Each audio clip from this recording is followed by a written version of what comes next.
What light yonder window breaks? It is the east, and Juliet is the sun. Arise, fair sun, and kill the envious moon, who is already sick and pale with grief.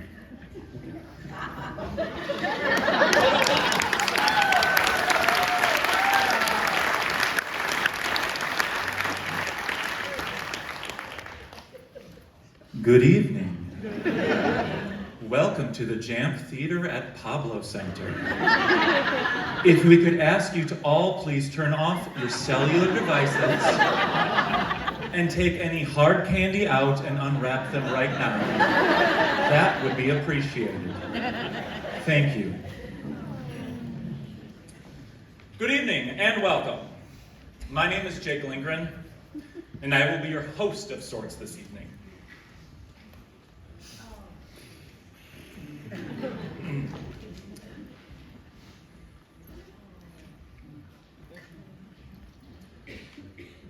I'm acting. That's what I'm doing. I still can't believe I am here doing this. That we are here doing this. I hate it. I heard a line once in a movie, the death of an old man is not a tragedy. And yet, for all of us who knew and loved Bob, it sure feels like it. I know for me it is. It was Bob's documented wishes that this take place at the Chippewa Valley Theater Guild's Grand Theater.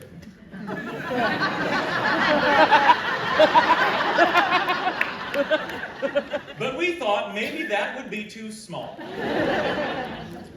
That said, someone astutely observed, the venue isn't too small, the show is just too big.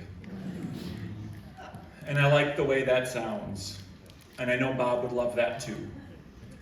So, I would like to take this time to thank the Pablo team for letting us be in here. And thank you to Ann Sessions of the Chippewa Valley Theater Guild for organizing all of this.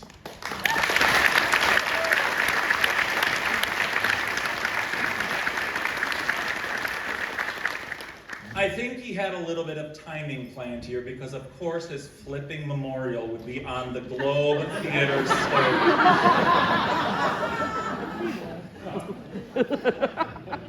Like everyone, I'm sure, has been doing for the past 2 weeks, I've been combing through my memories about and with Bob. Knowing my moment up here was coming, I was trying to zero in on what I was going to talk about to help honor him and to paint a small picture to help capture who he was. What I realized, and I'm a bit embarrassed it took me this long, is that we couldn't have Bob Carr, aging boy star, in all of his glory without Roger. The stoic and steadfast love of his life. I will reflect on their example as a couple later, but I want to take this moment to thank Roger for being his rock, the tether that kept him grounded but never held him down, so that we could all experience the joyful and ridiculous whirlwind that Bob brought to our lives. Roger, he loved you most, and you him. Thank you for sharing him with us and for being the stage manager in the wings who never needed the spotlight so he could absorb it all.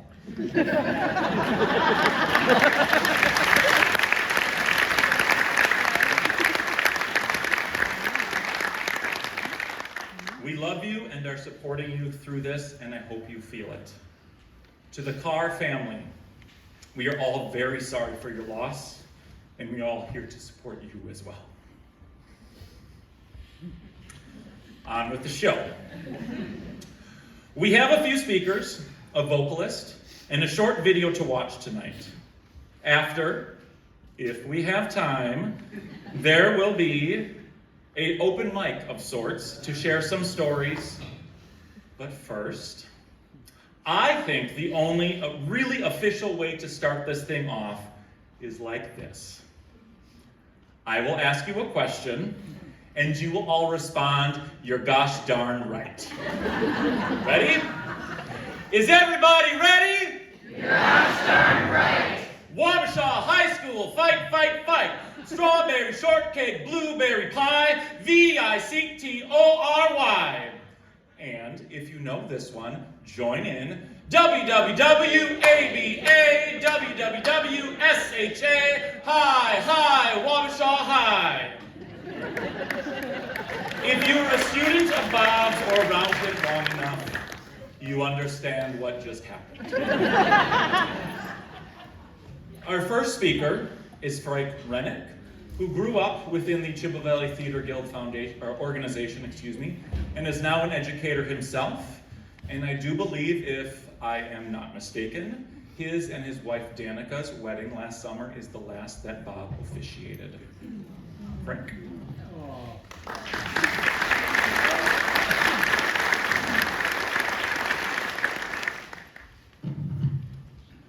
For a lot of us, I'm sure we have to go back pretty far in our lives to find a time when Bob was not a part of them. For me, it's been close to 15 years. I first met Bob in CVTG's production of The King and I, one of those classic problematic Rodgers and Hammerstein gems. Bob was the type of person who you often heard a lot about before meeting in person, and due to that, he almost took on a sort of mythical persona for me. Of course, it didn't help me much that Bob was playing the role of Buddha in the show. But of course, this role as a divine being came very naturally to Bob, as you can all probably imagine. Once Tech Week started, Bob began taking his place on an elevated platform. I noticed that he was a bit hesitant going up these stairs and in full costume and mask, so I decided to give him my hand when going up and down. And by the time the show opened, him and I had our own unofficial nightly ritual. Fast forward about 7-ish years, and my family and I have become very close to Bob and Roger. The setup exactly escapes me, but one evening Bob began chuckling about this King and I memory, eventually confessing that he really only needed my help the first few times. However, he continued with our routine because he didn't want to hurt my feelings. This type of love and nurturing gestures came so naturally to Bob. He never gave a second thought when it came to taking people under his wing. And it is because of this natural love that Bob became a mentor for me, as well as allowing me to be a part of his and Roger's family. After a while, my parents began noticing that after shows, Bob began referring to me as our boy.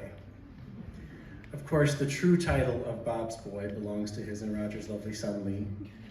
However, I'm sure I'm not the only one Bob lovingly referred to as his child. Bob felt so much love for those close to him, and his pride at their achievements was expressed without hesitation. Perhaps the culminating point for Bob and I's relationship was when he officiated Danica and I's wedding. Knowing that his love is forever a part of our relationship, and that the rings that we wear every day were blessed by such an amazing person, will never leave our minds or our hearts. Bob had a way of becoming a lasting part of all of our lives, and I think that's exactly the way he planned it. Can you all imagine how tickled he is to see this many people smiling, talking all about him? The last thing I want to share about Bob is another kind of love. A love shared between two beautiful spouses for over 50 years. Bob and Roger showed me at a very young age what true love looks like, and challenged the image that I was used to. More than anything, they showed all of us that love is so much stronger than what the world wants it to look like. Bob and Roger enjoyed decades together in a love that stood up against far too many tests. And I firmly believe that it is essential that we continue to support, celebrate, and protect those loves and lives that are still being tested and harmed today.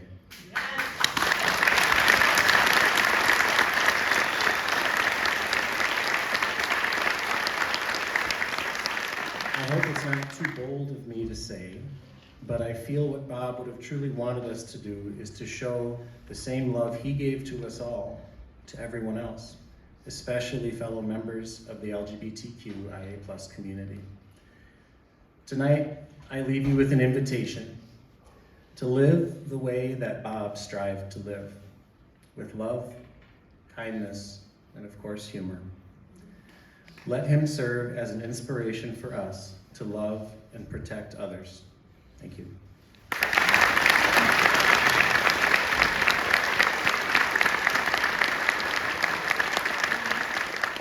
Thank you, Frank. Our next speaker is New York Times bestselling author Michael Perry. He was part of the Chippewa Valley Theater Guild early in his career, but if Bob was ever around somebody talking about Mike's books, his first question would be, "Have you read the one that I'm in?" Mike.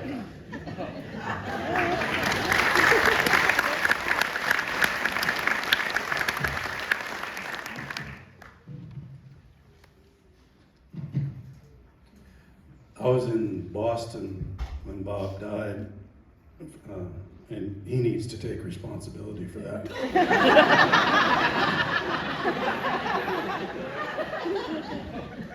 And in fact, because indeed he was responsible in the very best way. I met Bob when he directed me, as so many in this room did. I met Bob when he directed me in a community theater play. He directed me in many, many more after that, and we acted together many times. I helped him with his lines.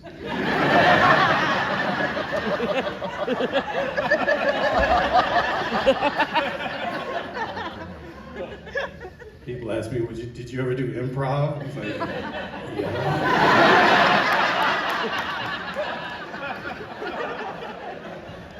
Every time I stood next to that guy.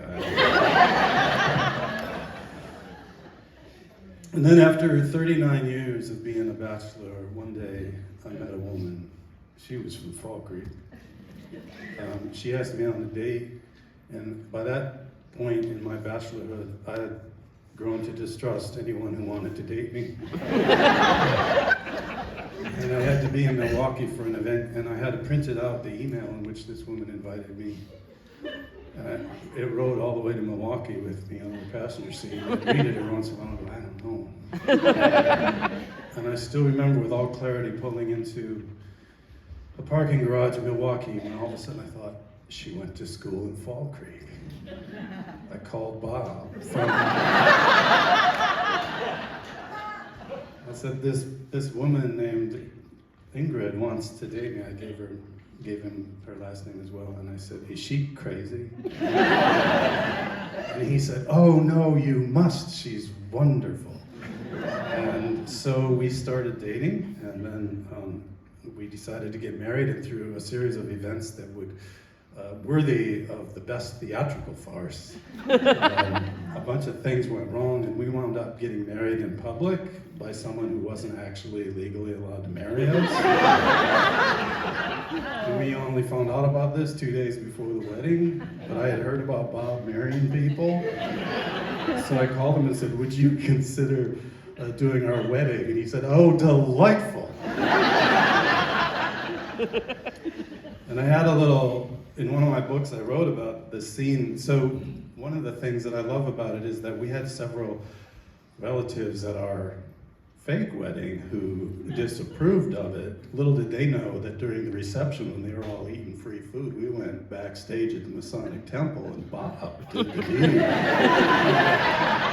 If you didn't like what you saw in the yard,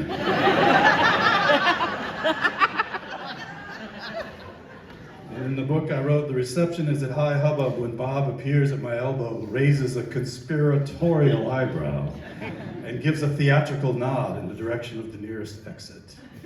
We all follow Bob upstairs to an anteroom off the hallway where he reaches within his suit coat and draws forth a document with such a grand flourish you would expect him to produce the Federalist Papers. Or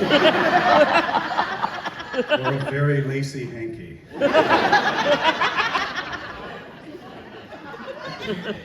Rather, it is our marriage license. We got married, and then we had a baby. And from the time that kid could walk, she wanted to sing and act, so we knew right where to take her. And we took her to Bob. And thanks to many people in this community, but beginning with Bob, that little girl grew up and auditioned for an art school that we could never afford in a million years, but she got a scholarship, and she's going to an art school in Boston, and that's because of Bob. Because I never ever would have even been in that world if not for Bob.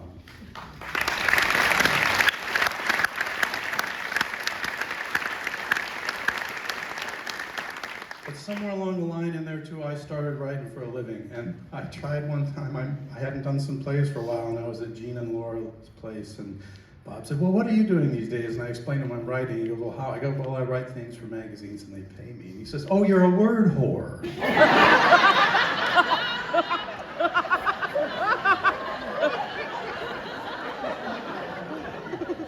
Well, it's not wholly inaccurate.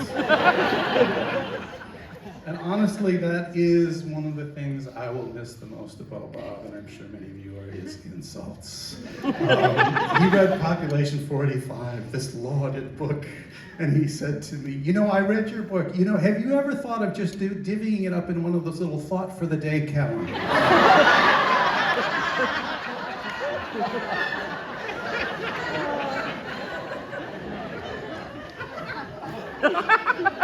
I have a public Facebook page, and I have only ever had to mute 2 people.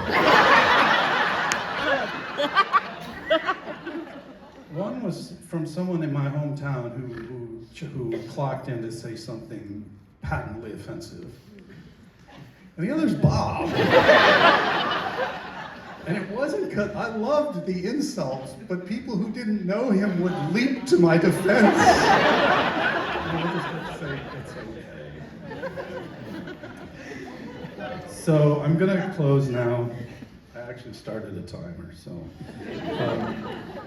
I speak all the time now, and I do not step to a microphone ever without hearing Bob in the back of the State Theater under the balcony saying, "Project!" And I also never forgot, he told me a story once that I'm sure that Roger was with him. They went to I assume, New York City to see an opera. And at the opera you say, bravo, bravissimo, brava.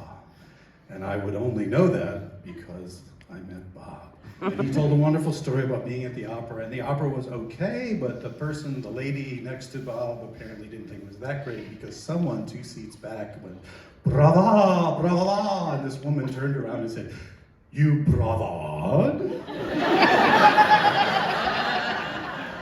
And Bob told me that story and I never forgot it. And because of him, for the first time in my life last week, I sat in Lincoln Center and watched an opera. And when it was over, 2 seats behind me, some woman went, bravo! Bob. I couldn't muster the courage. So I'll close just by saying that Bob, above all, was a man of consummate kindness.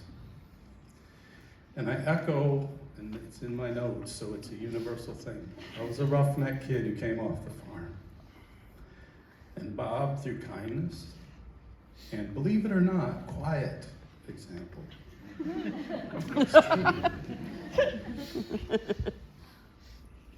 expanded the depths of my understanding of the dimensions of love. Roger, we all love you.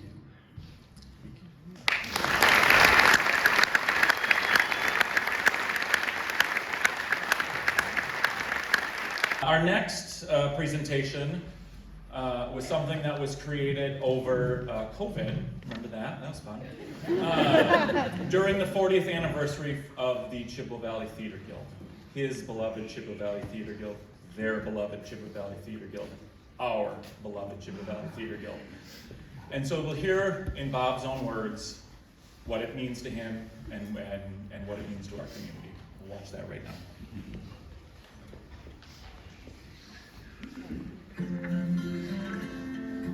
Oh, Welcome to my backyard. That's where my sister-in-law lives, and this is my house here. Hi, I'm Bob Carr, and actually, we're at my table, and this is from a show I directed called Mornings at 7, which will be our first production once we open again. I'm one of the founding members, along with Roger Grunwald and Carol Spencer. What people don't know is that we just didn't jump into this, that we spent 2 years prepping to make that step with the community theater. We went to other community theaters and talked to them. We went to various conventions and so forth to learn to talk to theater people about their community theater, and not what their successes were, but what their failures were, so we could avoid failure. And as Roger had said when he spoke, we had our first meeting at Parks and Rec. It was kind of a motley crew. We chose Parks and Rec because there's a lot of things people don't know about the history of us. We were encouraged by the Parks and Rec department to start a community theater. Fred Baumgartner, I think was his name. He was the head of the Parks and Rec. And Carol Spencer had gone down to apply to do a summer program for them. And he mentioned to her something about a community theater. Well, Carol just snapped on it and came back, and we went down and talked to him. He said, well, we can give you space. You have storage space, a building space, whatever. We can pay a little bit of postage.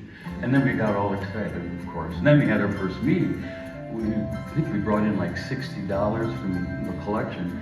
Well, we needed more than that. So, well, Carol and I were the PR people. Roger was the brain. Carol and I were terribly glamorous. And we decided to go to the city council as kind of a, what the hell we got to, ooh, place that is. And so we go, and God, I was so bad. I was being so dramatic. And I said, and they said, well, if we don't give you startup funds, what will you do? And I said, art survived the Second World War. They did paintings and caves. And I said, where am I going with it? Well, they laughed. Anyway, they gave us $3,000 of startup money. So if it was not for our city, we wouldn't have been here. Now, it was started by a group of educators, and our prime concern with having our community theater was our community theater. We wanted it to be a welcoming, warm place. We wanted it to be a place of education. We wanted our productions to be, the actors in our productions to enjoy themselves. We didn't want any ranting and raving, insulting, criticizing. We wanted nurturing.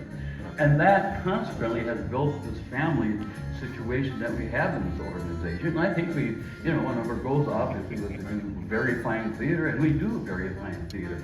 But practically everybody who's involved with us has the sense of family. But what did I do? Well, I directed a lot of shows, and I appeared in a lot of shows, and I was never good at memorizing. Jack Starr and I were in the Odd Couple, and he was never good at memorizing. And so we had our lines written all over the place, but someone had removed them. Mine was in the kitchen, and his was somewhere on the table. We panicked, and we apparently jumped into Act 2, but we were in Act 1, and we were quite a ways back to Act 1, and it worked out. So as I got older, my memory even became worse. And, a line where you walk in with one line and get a lot of attention. And as the king of cameos, I played a dancing spam can. I played a sheik on a camel in shows. I was in one where I was supposed to be a production manager, and Keith, the director, gave me a clipboard with all of my lines on. I didn't have to write them any place, except when I was making my entrance, I tripped, and my papers sailing all over the place. And I thought, oh God, what am I going to do? There I'm trying to ad-lib and pick up all of my papers to go on. So it's been a disaster. My This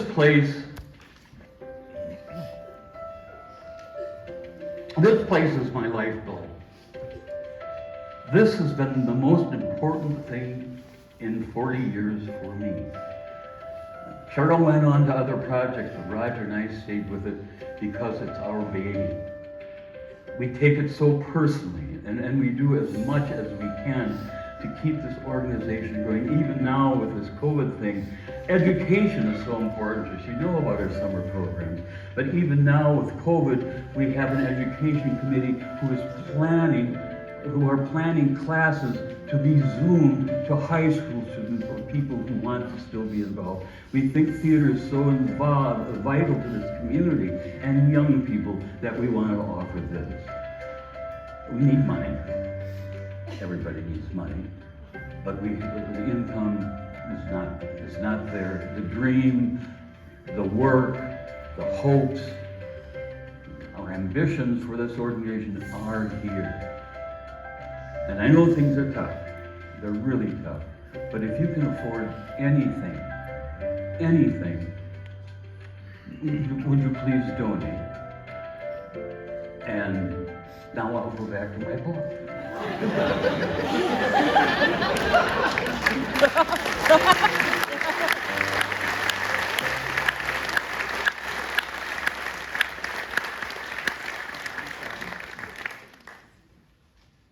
Our next presenter is Amber Dernbach, who I first met when she helped, actually didn't even help, she co-directed Tony and Tina's Wedding with Bob almost 25 years ago.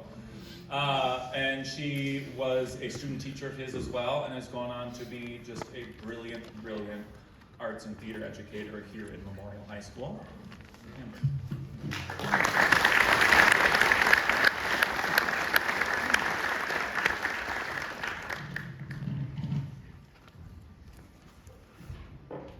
Well, like so many have already shared this evening, I feel privileged to have had any small moment of my life impacted by Bob, and grateful to recognize when I count the years that it was certainly decades worth of his influence and guidance that has brought me to where I am today. And so while he has influenced me as an actor, a director, a human being, I'm going to focus specifically on some moments that I feel his generosity of sharing thought really impacted me. Because when someone shares a private thought about their creative process with you or their vision, that's a lot. That's a gift. And Bob did that several times and said things to me in such a way, or lowered his tone in such a way, that it has resonated with me for many years. So I'd like to just start by recognizing that when I first met him sometime in my teen years, I'm not sure when, it was just seeing him on stage and the awe of watching him and his puppets. The voice, the tone, and the tone became a part, as all of us know, right? And how he would lower it or raise it. It meant a lot. So that was captivating to me. And throughout my 20s, he would counsel me with profound advice. And I can think of a couple of times in particular when he shared with me that it was really important, and I think I was talking about, I'm broke and I'm paying my tuition, and he said, here's the thing, Amber, you have to consider every show you attend as an investment in your future. Now just think about that. Not an extravagance, right? Not an extra. He said, that's what you're going to learn from. So go to as many shows as you can and bring a notebook with you. I have one with me today. And write down everything you love or hate about it afterwards. And then you're gonna have that to go back to for years to come. And I do that, and I think you should do it too. So I started doing that, and I have countless numbers of notebooks that I've carried with me, and it's really fun to flip through them from time to time and think about how he started that. One other moment that he shared with me that has stuck with me for decades was whatever the year was when he was directing Midsummer's Night's Dream. And we were talking about what he was thinking about in terms of his vision. And he said, well, you know, it's that space between Hudson and Menominee. And I knew what he meant. I got it, right? It's just the way, the curve. It's the curvature of the hills in that spot. But it really struck me, and I've always thought about that because I think it was, you know, after all of the classes that I had taken and all of the plays that I'd been involved with, it was the first time someone really talked to me about influence and vision from coming outside of the text. And there was a lot of power in that, and he didn't have to share that with me. So it opened up a whole new lane of thinking for me at a relatively young age, and that was critical. So the theme of generosity, I feel, comes with Bob, and not only his love, but his generosity of sharing thought and sharing process.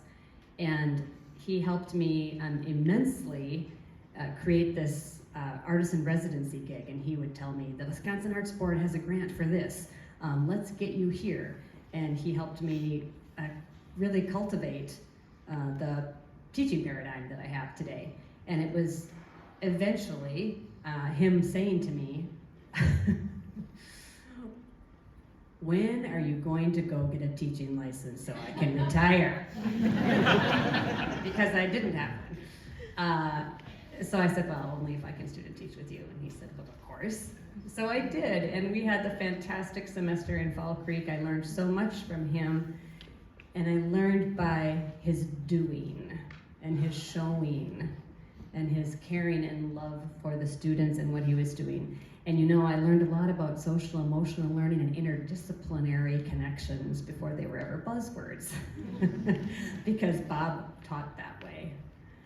And I will flash forward and wrap up my educator influences with sharing a couple of recent stories. And they really say a lot about why teenagers were so drawn to Bob and why what he taught them sticks with them. So I was telling him about taking a group of students to see Six at the Ordway, and he knew that this trip was coming up. And the day after I took the students on the trip, he texted me and wanted to know in detail, what did they think? Not did they like it, did they not like it? What did they think? He wanted to know what the teenagers thought. There's a lot of power in that, and during COVID, the classes that he was, at the beginning of the lockdown, the classes that are referred to in the video, those are the classes that he created for my students. And there's other people in the room here who helped. Frank helped with that as well, but it was Bob's worry and concern. What is happening to these kids? How are they faring? How are they gonna learn theater online? So despite the fact that they'd been online all day, they willingly logged online one night a week to have class with Bob Carr. And he made them laugh. He told them stories about Wabasha. He told them stories about his mother. And he had them try on makeup on screen so he could give meaningful feedback, and actually gave homework. He gave homework, and they did it every week. Every week they did the homework. Why? They needed purpose in their life. And it was purposeful, and it was playful. And they could see in him the awe that he felt in watching them create, even over Zoom. And I think in closing, I'll say that is something about Bob that I think will carry on in anyone who has been lucky enough to spend time working with him, is his sense of awe in the creative process and in learning. It spreads like wildfire. And I'm so grateful that I got to be part of that.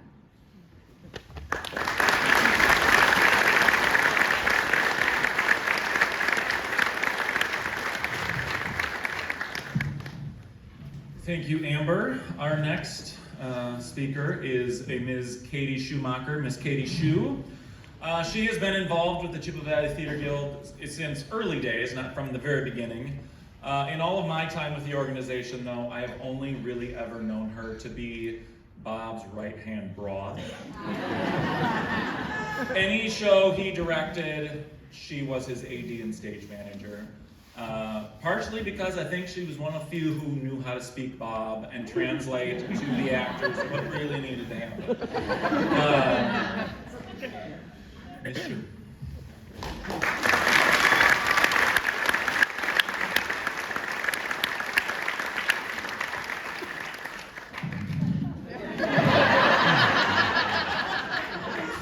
What can I say?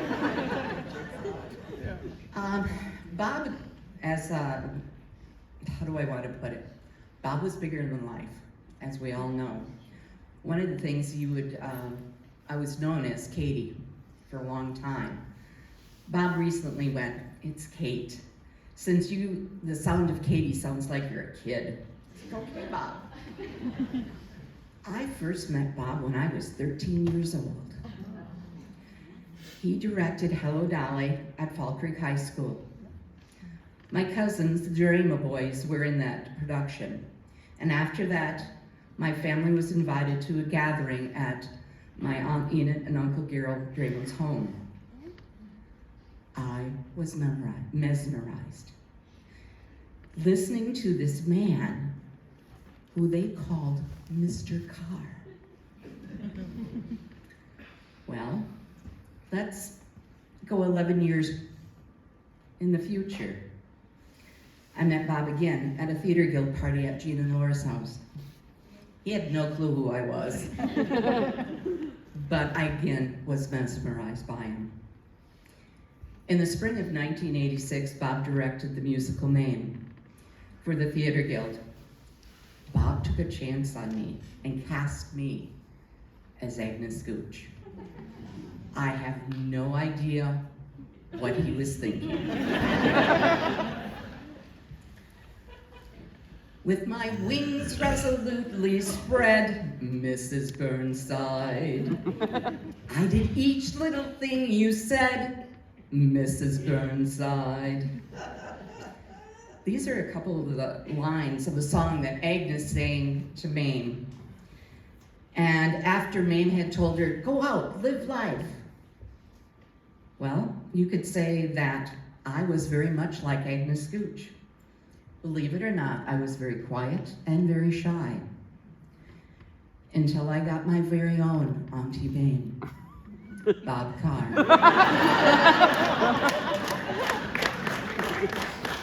He came into my life and he changed it. Here are a couple of quotes that I always thought of when I was thinking about Mame. "Life was a banquet, and most poor son of a bitches are starving to death."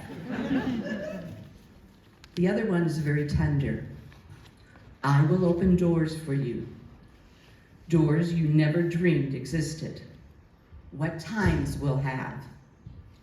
Yes, Bob opened doors for me and many others.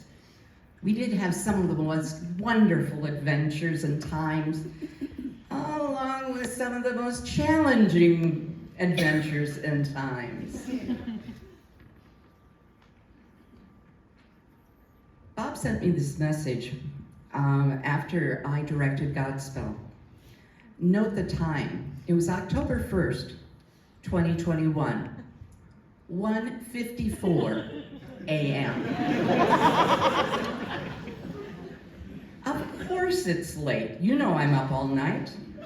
But I have to tell you how proud I am of you. Godspell was outstanding.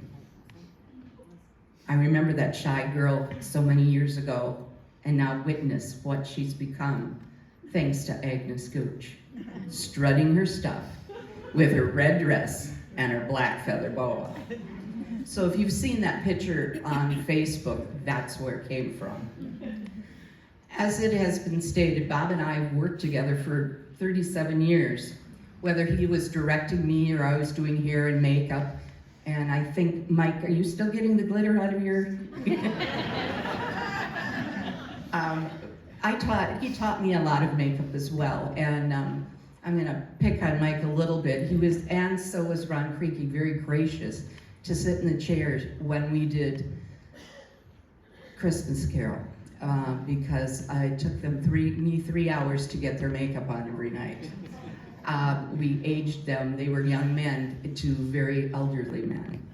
And Bob had showed me how to do it, and I went with it. And as today, I've been asked to do classes on makeup because of Bob. I also was his assistant director, as Jake had said, stage manager, and in recent years, I was his co-director. I received this message from Bob on the 22nd. Keep March open. We're directing Avenue Q. Bob would go into his interviews and the comment would be, well, who's gonna AD? Bob would say, well, it's Katie, of course. Katie didn't know about it.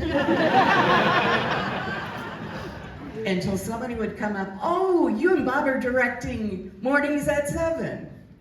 Really? That's news to me. And I would go to Bob and make some comment, and Bob goes, well, didn't I tell you? No, Bob, you didn't.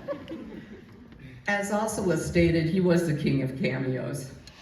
A couple examples, besides the ones he shared, was in South Pacific when he played the butler. Bob was trying to be so good with the costumers and help them out so much, he dressed himself. Bob proceeded to go on stage. He said his line, turned around, was going to leave, had another line, and his skirt fell. My thought was, where are the kids? Second thought is, what kind of underwear does Bob have on? And the entire audience was cracking up. I was hyperventilating, laughing so hard in the background. I did go downstairs and kissed him on top of the head and went, Bob, next time you want more lines, just let me know.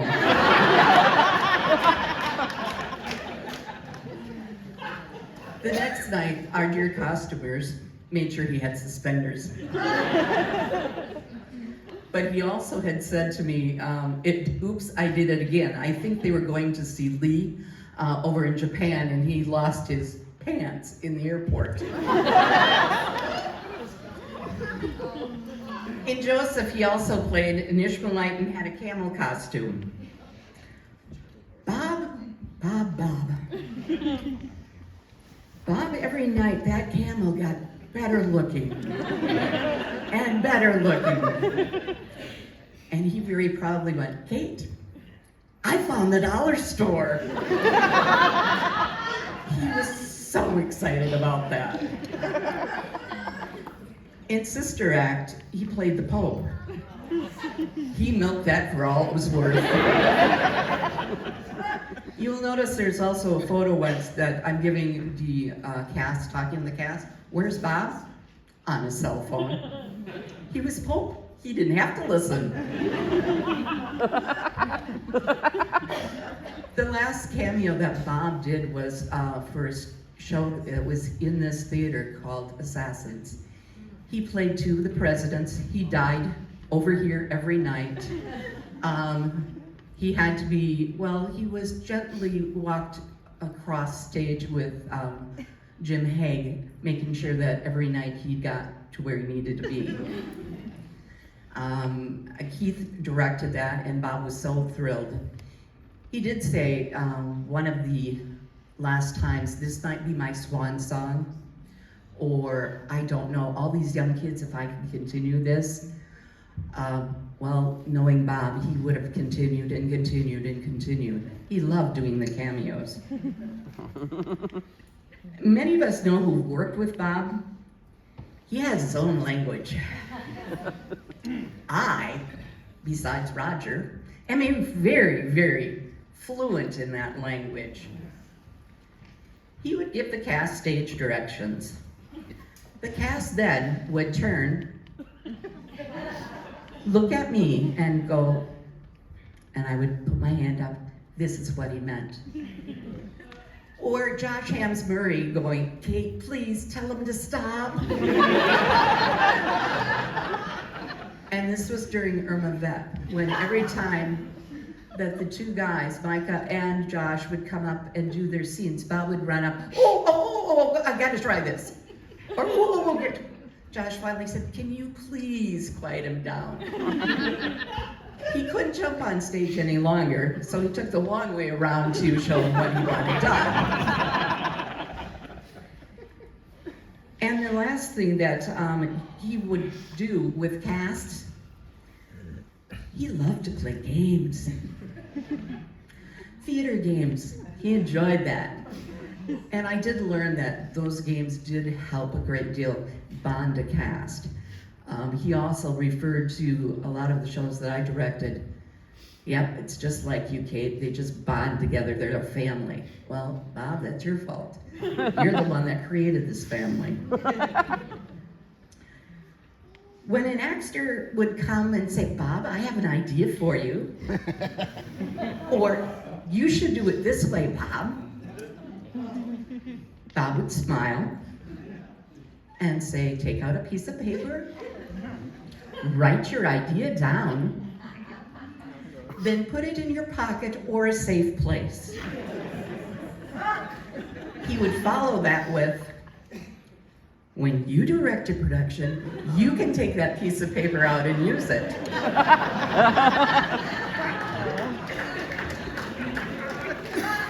One of the things that I always loved about Roger is when Bob and I would do a show, Roger would look at me and go, he's all yours.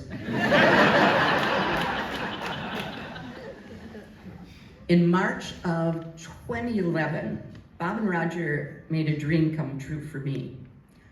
I had the opportunity to travel to New York with the group.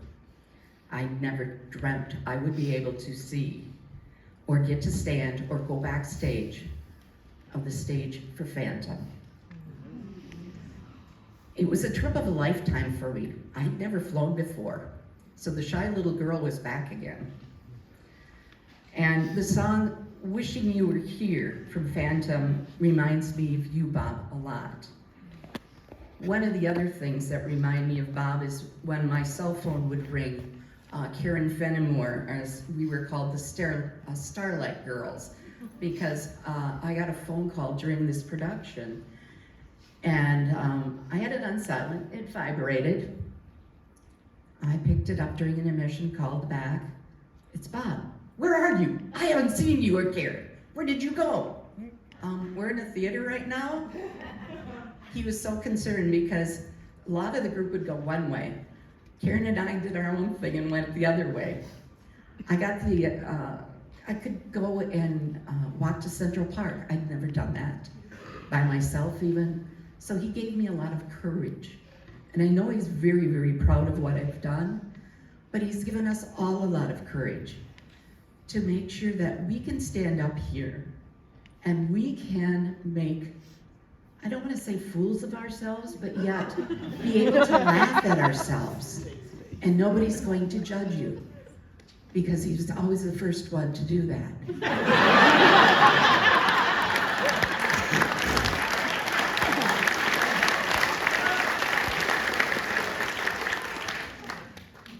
Do go through, if you can, the music to Wishing You Were Here Again, and listen to the words, because those words mean everything to me, because that's what Bob meant to me.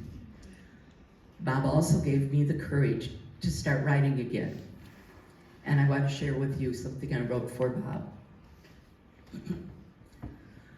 I know the sun will set and rise again. I know that tomorrow is a new day. I know when I feel the breeze, it will be your kiss on my cheeks. The rain telling me you're watching me through the floorboards of heaven. The sun that gives me warmth of your hugs. The snow, your joy of love and happiness of Christmas.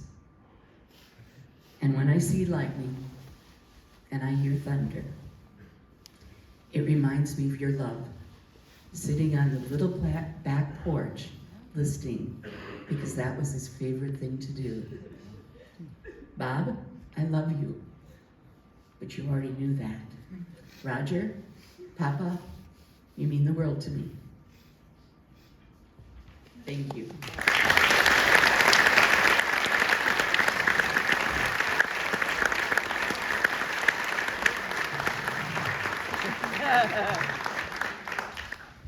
Thank you, Kate. Not Katie, Kate. I guess I've Katie before. Our next presenter is going to be a beautiful vocalist, Reagan Conklin, who Bob adored. She also, like all of us up here, grew up within the Chippewa Valley Theater Guild organization. She is now a vocal performance major at UW Stout, and she will share a piece with us. Stout, Stevens Point, I'm so sorry. I didn't write it down, I'm winging it. Stevens Point. It's a French song, and the English lyrics are in your program.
Next we have Scott Carr, nephew of Bob, and we're going to go there.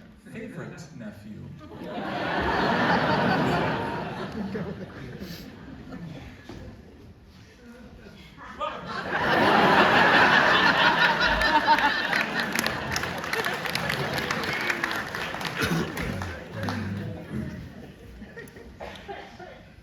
Hello, I am Scott Carr.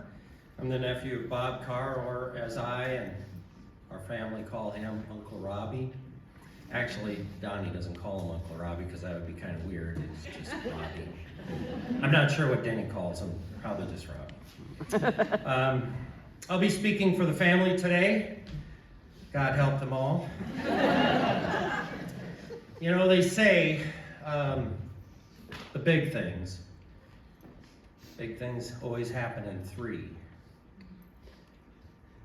Well, first, there's Tina Turner.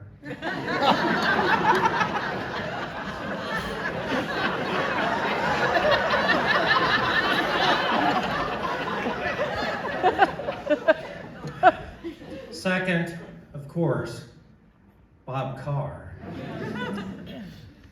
And I know what everybody's thinking. I'm thinking it too. When we get out of here, will somebody please call in a wellness check on Cher? I mean, she's got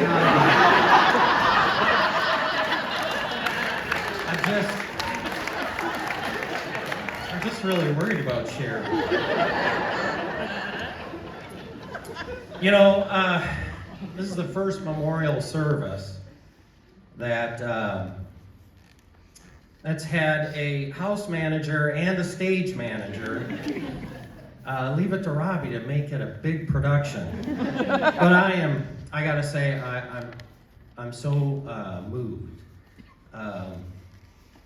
Everybody here today and everybody here tonight, I appreciate hearing the stories.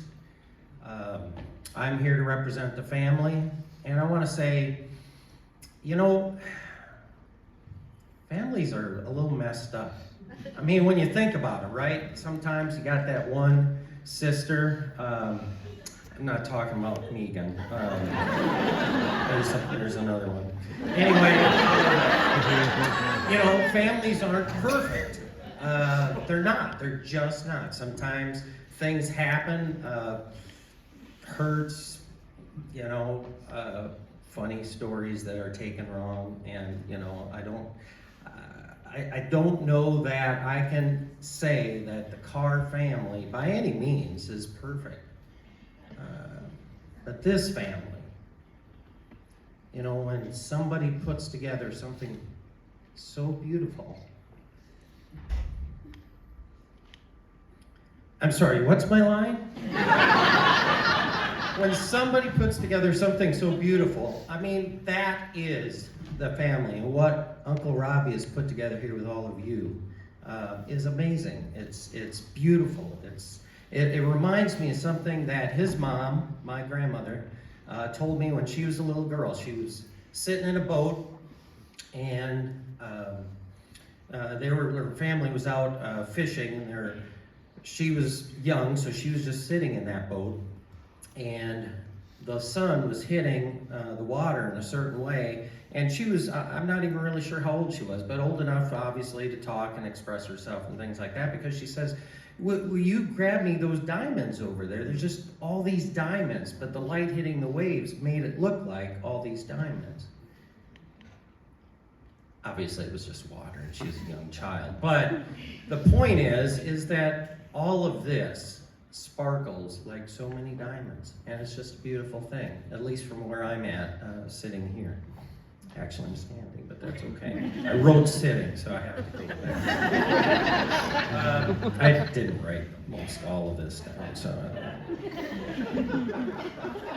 the first time I saw my Uncle Robbie, I was probably 5 years old, maybe 6. I was at his Aunt Joe's house. It was my great Aunt Joe's. And all the family was there already. Lots of family. Denny was there, Donnie was there. Everybody was milling about. Some of the family that are long since gone. And I'm just this kid. And I'm meeting some of these people for the first time with my own 5-year-old thoughts, you know, so they're more advanced than those 3-year-olds. So I'm like looking around, and I'm really starting to think about things. And people are like asking, where's Robbie? Where's Robbie at? And I'm like, I don't know who Robbie is really. He knew me because, you know, I was born, and I think he had to come see me. He was obligated. But outside of that, I didn't really know who Robbie was. And then he walked in, and I gotta say, at my 5-year-old self, he was dressed to the nines, fashionably late. He walked in the door. I mean, the breeze. How do you get the breeze to actually open it for you? I'm not really sure. But he swept into Aunt Joe's house, and every head turned. And the first thing out of his mouth made the entire house laugh. My 5-year-old self thought, wow, that's amazing. How do you even do that? And I don't know, I've tried it. The breeze does not open any of my doors. I've hit several. In fact, at the Super Value, they're supposed to open automatically. None of them did. But Uncle Robbie was an influence. Everybody here tonight has been influenced in some way by Bob Carr. And at one point I left, I was at Iowa State University, and I left to go to Oklahoma. That's a long ways from here, and people talk funny, and by the way, it's super hot. This is not hot. I was there probably about 3 months, and I was in kind of a setting where there's a lot of people talking, and somebody announced my name. Somehow it came out I was from the north or something. Well, these 2 girls come running up to me. They're sisters. And they're coming up, they're like, hey, your name's Carr, Scott Carr? And I'm like, yes, that's actually my name. And they said, by any chance, are you related to Bob Carr? And I'm like, where am I? This is Oklahoma. And I'm like, you know my Uncle Robbie? And they're like, yeah, no, we went to Fall Creek. So never doubt that the far reaches of Bob Carr's influence, there's probably no limit to them. And, you know, speaking of that, my Uncle Robbie wasn't somebody I saw all the time, but his influence was always with me. I went to college, many colleges. I never changed my major. It was just stuff in life, and I had to keep switching. But it was called calculus, people. I'm sorry, I had to pass calculus to get computer science. But in that travel, in that journey, I thought about Uncle Robbie a lot. And somehow, and this was in Fort Dodge, Iowa Central Community College, I needed money for school, a scholarship or something, so I tried out in theater. Now, I want to change my major. I just went and I tried out, and I was doing it inspired by my Uncle Robbie. And oh my gosh, they gave a computer science major a theater scholarship. And I went on to do all aspects of theater, not just there, but another school as well. And every time I was in even a remotely starring role, but I had my day. I was in a starring role. But as I'm putting on my costume, putting on makeup, looking in the mirror, you know, I said, Uncle Robbie, I'm doing this for you. I think I'm doing the right thing, but when I get up there, line, I just need you there to help me out. And I feel like this is a celebration of everything that he has put into each one of us. Whether it was a direct item or he invested in us in such a way that generation after generation has benefited from Bob Carr's influence. It's an investment. And honestly, it's something to be celebrated. And I think I'll end there. Uncle Roger, love you very much.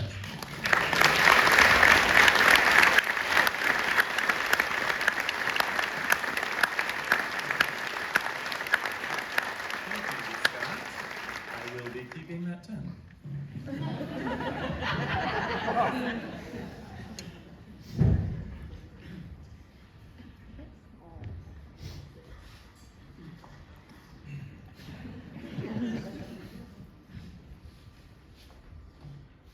A eulogy of Robert J. Carr by Jacob Lindgren. I know what you're thinking. Jake, that's a pretty dramatic way to start a eulogy. And you'd be correct. But it's how Bob would have wanted it.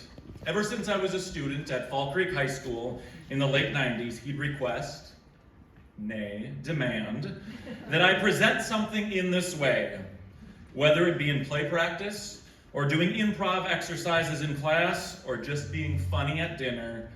He'd get all giggly and yell, okay, now do it like you're in forensics.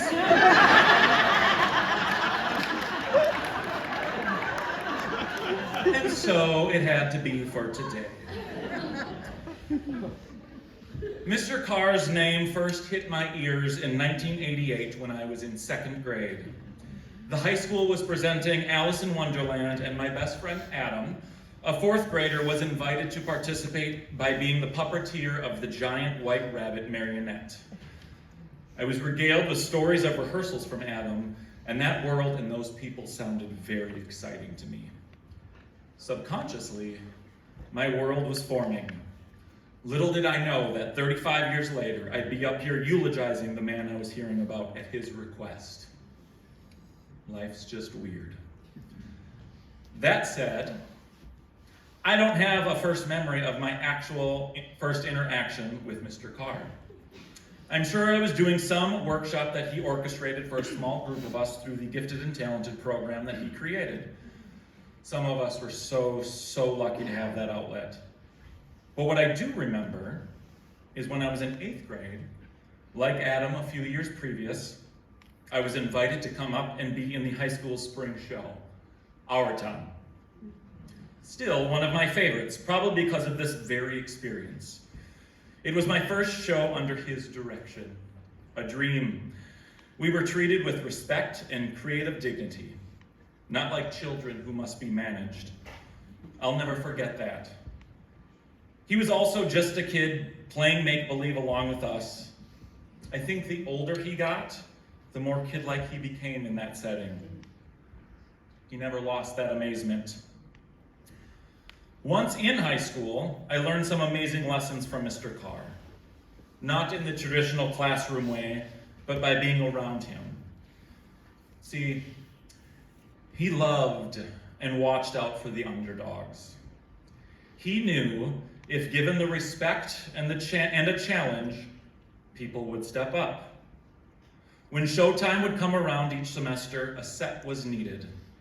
Our auditorium was small and our budgets were limited, but that didn't stop him. He'd turn to students to build and create whatever the show called for, including a 2-story house for the miracle worker. More often than not, it was the rough and tough guys who were maybe not so great at academics, who had caused enough trouble over the years that people had probably categorized and written them off, and who typically picked on kids like me for being in theater and for being different. Carr's thugs, he called them. He would draw up his concept, usually pretty sloppily, and pass it off to them. Figure it out, and let me know what you need, is what I would hear. It was miraculous. I'd witnessed these students transform. They took their jobs very seriously and utilized their study halls and free time to work in the auditorium. I saw their demeanors change in the classroom, at least in Mr. Carr's, and they stopped picking on kids like me. Something clicked in them, and they understood our world of make-believe. They were invited in. They were seen and respected and rose to the challenge that was presented. For a small rural school with a tiny theater department, if you could even call it that, we had amazing sets, solid and beautiful, and some worlds and perspectives were changed during their creation. When it came to being in the shows, I was involved with all of them. Maybe just not in all of them. A lot of non-theater kids would audition. I think mostly because they wanted the chance to work with Mr. Carr in that capacity. They heard it was fun. I would get miffed that I wasn't cast or just maybe got a bit role. I was a theater kid, damn it! I should play the leads! Or so I thought. Deep down, I knew what he was doing. He knew I would continue in theater and the arts for my whole life, and these kids probably wouldn't have another opportunity outside of high school. In my late 20s, Mr. Carr, or Bob, as I was finally able to call him, and I talked about just that. His thugs and the kids that wanted to dabble in theater just for one or two shows. He confirmed what I knew to be true as to why I wasn't cast all the time, but he threw something else at me that stuck with me. He told me he was building audiences. By opening up theater to these kids, he knew that they probably wouldn't pursue it in their lives, but they'd now be more likely to attend shows and appreciate the craft. Or, better yet, support and encourage their future children if they showed an interest. An educator and an advocate, first and foremost. Even this past February, he took an opportunity, or created an opportunity, is probably a better way to put it, to educate and advocate. Our friend Jeff, and I attended the 10th annual Fireball, a huge drag event on the UWEC campus.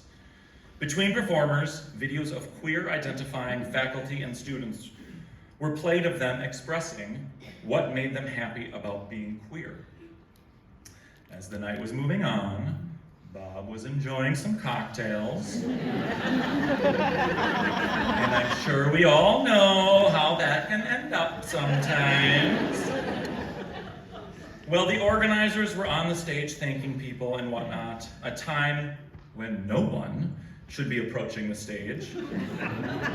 I turned my attention away for 2 seconds.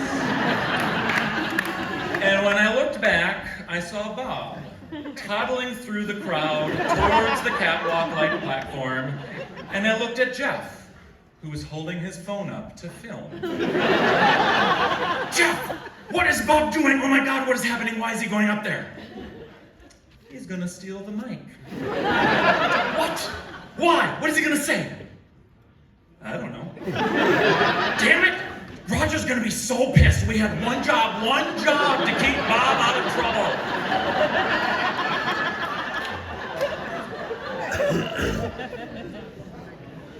Whatever I was worried about didn't happen, and he went on to deliver an impromptu, impassioned speech that he said was motivated by those videos.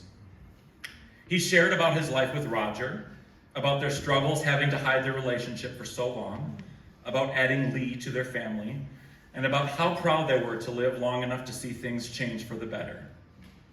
He got a standing ovation and lots of tears from the crowd. The video was shared and went viral, which he loved. He'd regularly check in with me to see what the view count was at. We're somewhere in the thousands at this point. The reality is, though, I don't think it was the videos that emboldened him. I think it was his deep, deep love for Roger that got him to the stage. He wanted as many people to know about the love of his life and their life together. Late last year, I got a text asking, "Do you still marry people? Will you officiate Roger and I getting married?" Excuse me, what? Yes, of course I will. What a tremendous honor. With 4 other chosen family members quietly over dessert in a small restaurant, I married them in under 5 sentences. They didn't want to fuss, but those 90 seconds or so shifted something in Bob. He became more sentimental. He used the word husband a lot. I think he fell even harder in love with Roger. I work at Avalon Floral, and in the spring we do Tulip Tuesdays. Discounted tulip bunches on Tuesdays. Well, Bob would occasionally come in recent years for his Taco Tuesday flowers. Usually on Thursday.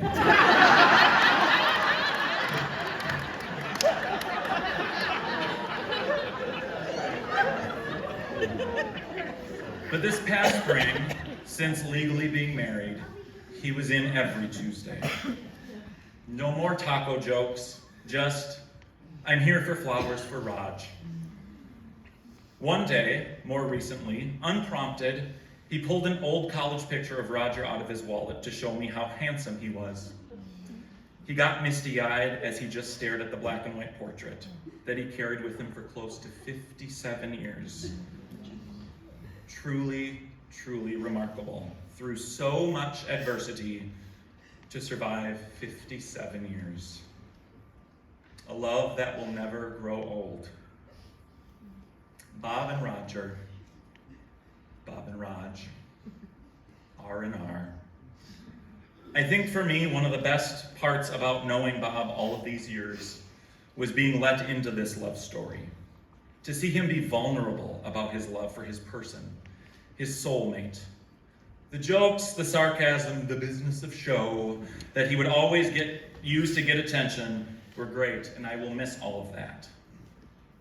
But to witness him quiet, humble, and in love is what I will carry with me always. Those soft and tender moments when he let his guard down, rarely seen. The best lesson I, as a student, could learn from my beloved mentor. So, okay. When my mother passed away a few years ago and I was preparing to eulogize her, Bob messaged me and said, "She was funny! Remember, she was funny! Make it funny, don't make it maudlin."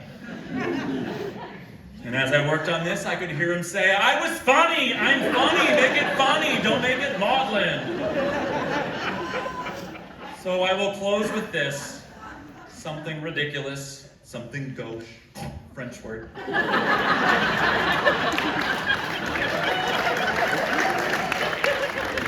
And to avoid embarrassment, I will change the name of the student at the end of this anecdote. It was my senior year and the bell had rung and my English classmates and I were sitting in Mr. Carr's room waiting for him to come in to start class. He briskly walked in, probably with the same wind that you met him with, and as if it was planned, he made a little sing-songy rhyme and instructed us to get up and quickly get into single file and follow him. No explanation was given. He only instructed that the last person leave the door open. We marched down the business ed hallway, through the study hall, down the senior hallway, and out the door by the band and choir room.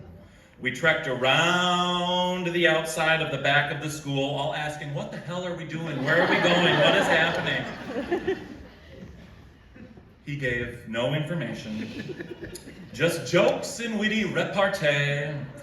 We re-entered the building through the door by the ag room, hung a left before the auditorium, went down the hall and made a right by Mrs. Gunderson's door. As we were passing the back of the auditorium and we were headed straight for his room, he yelled to quickly take our seats once back in the room. There was no regard for any other teachers teaching in their rooms. He thought he owned the place. By this time, he was at the back of the line of the students near me. As we approached the door, he asked me, "Do you think it's cleared up?" "What are you talking about? What did we just do? What is going on?" "Someone dropped ass. I think it was that Smith kid up front. I had to let the room air out."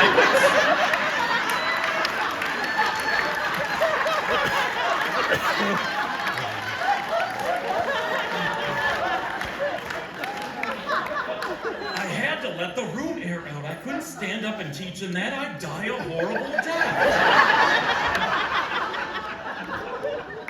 He made his way to the lectern and started teaching the day's lesson as if nothing had happened. No explanation was given to anyone else about our little jaunt around the school.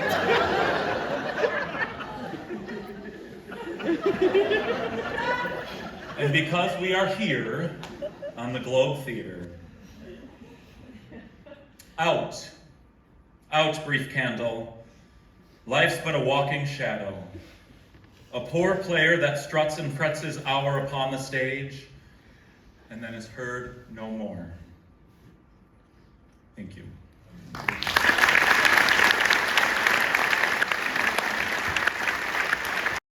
I would love to hear all your stories though, and if you can't make it to the mic tonight, please, not right now, but later when you get home, go to a forum that was created by a former student of Bob's, Kate Groskoff-Kantz. She made a beautiful page where we can all share our memories and anecdotes and some pictures. I do still need to share mine. I've shared the page again on my Facebook page, tagging Roger and Bob, so you can find it that way. So please go to that. It's a beautiful tool just for all of us to convene and share our memories and whatnot. Hello everyone, I'm Chloe Wold.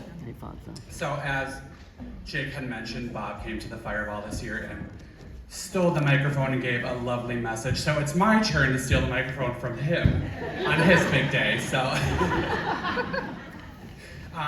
as like many of you, I met Bob through the Theater Guild doing our shows, The Real Queens of the Chippewa Valley, which was a wonderful experience. I'm a little nervous, which is new for me. But my real experience with getting to know Bob has been in the past year. I had the honor of doing Bob's hair and just getting to know him. And we took that friendship beyond doing Bob's hair and just meeting whenever we could to go to dinner together and just talking about what an amazing person he was and his influence in the LGBT plus community is really what stands out to me with Bob more than anything. He was such a fierce proprietor in that community and just really an inspiration to me, and I know so many other queer youth in this community, so I'm just so thankful to have gotten to know him this past year, and I'm excited to hear all of your stories, those of you who have known him much longer than I did, so thank you. Thank you, Chloe.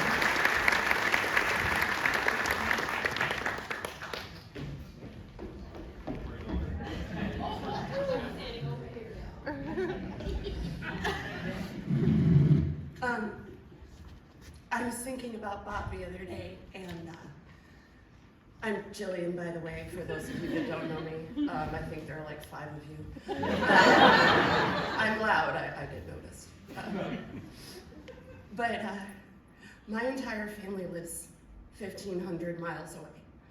So when I moved to Wisconsin in 2002, it was just me and my ex and my daughters. I was pretty alone. My first show with the Guild was in 2004, and then that one was in Menominee, so I, at the time, was not near Eau Claire, but a couple years later, I was like, wait, they're doing cats? Okay, I should start working with them now and see what the vibe is. So I volunteered to do makeup for the Mikado. So the first time I met Bob, I was putting blush on his cheeks.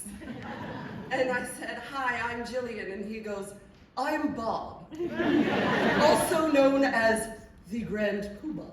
And I was like, I don't need any further explanation, I know exactly what that means. But he directed us in Avenue Q, and to this day, because of those theater games and this weird audition, Kevin knows exactly what I'm thinking of from that audition. I will always say that that was the most bonded cast that I have ever been a part of.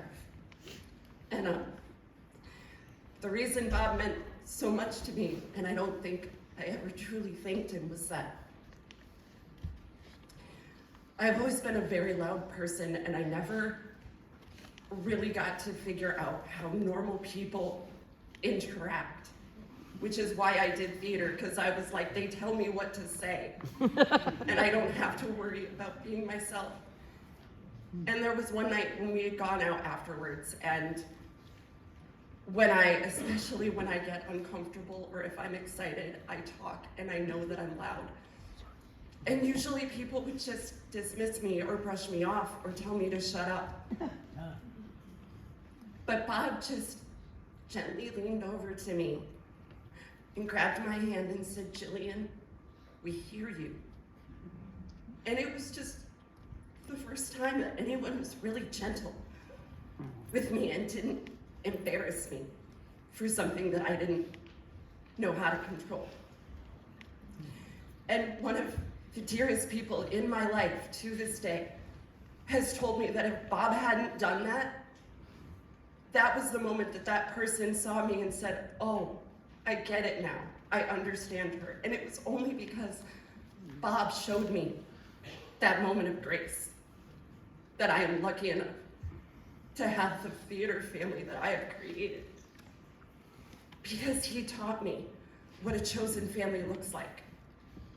And now I get to have a family, and it was something that I never really got from theater until Bob really started making me feel like it's theater or nothing. He, I think, made a lot of us feel that we could be okay with who we are. When my mom came out, he goes, well, I want to take your mom out to lunch because I want to see who made this bitch. So when my mom came out, the first thing he said was, so you're responsible for this, huh?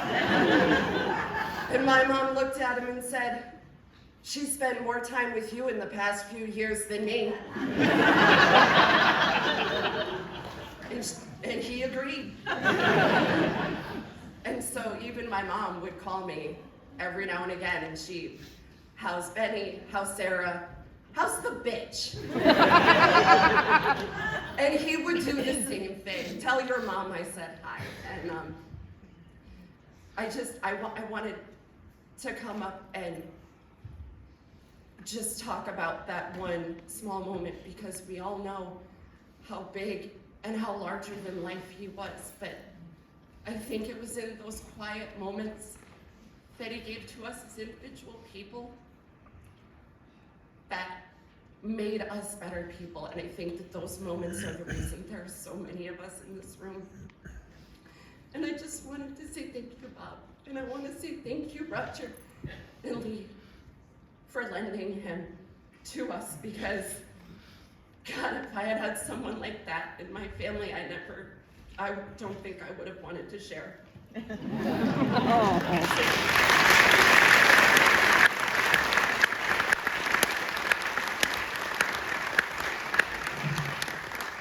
Good evening.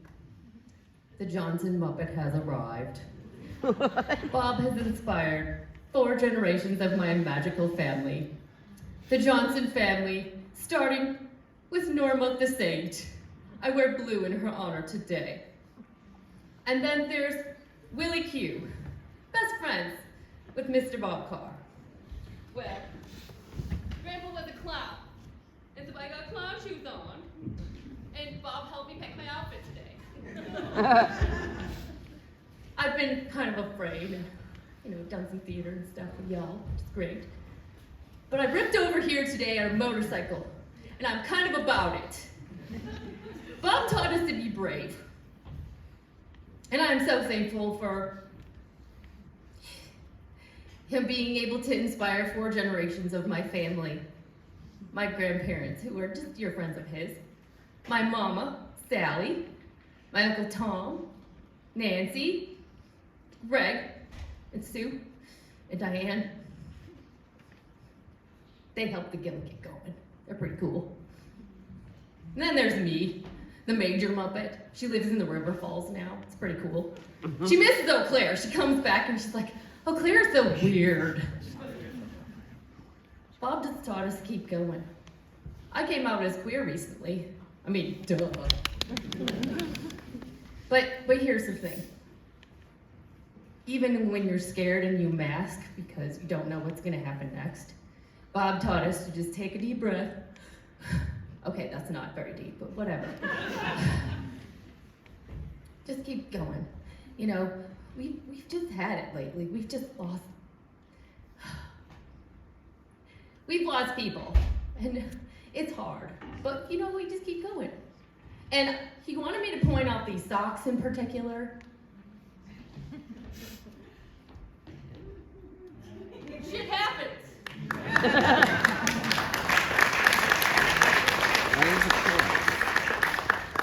So, Bob, I'm gonna do this for you because you are an angel. We already knew that. But this is a little bracelet. It says angel on it. And I just want to thank you for being here because he's awesome. And we will never let his legacy die because he's the Bob. And that is all. We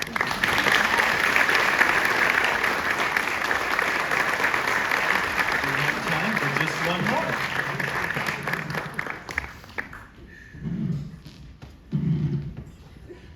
Hi, my name is Sadie. I had a little thing written that I tried to post on the eulogy website, but for some reason it would not let me post, so I'm going to pull it up right now. Bob is an absolute inspiration, and I would not have done as much things as I currently have in theater if it weren't for him.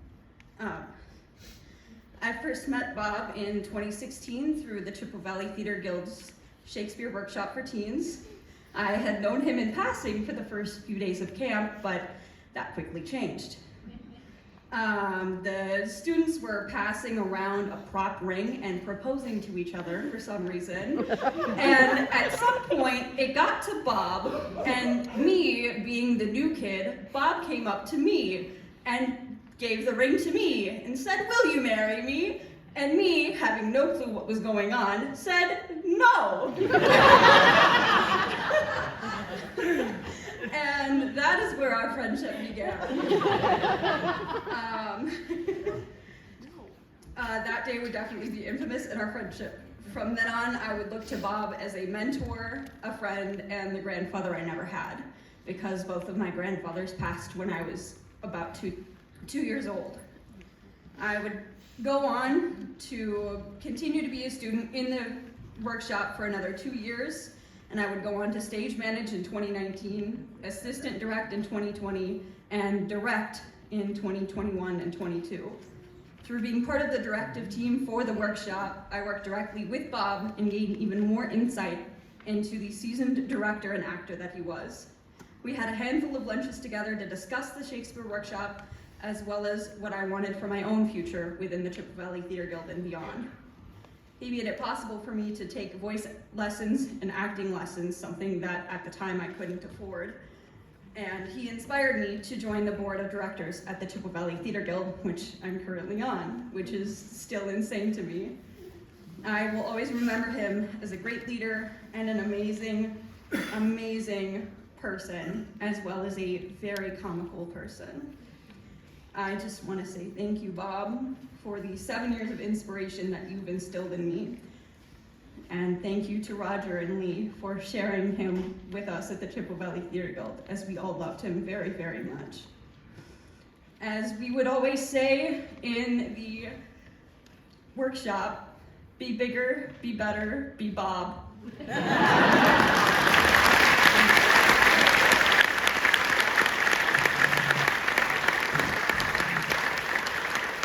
To take this last moment here to thank our speakers for all coming up, and I would all encourage you to please go see live theater in Bob's honor. Continue to be the audience and help create more audience members as part of his legacy. Thank you and good night.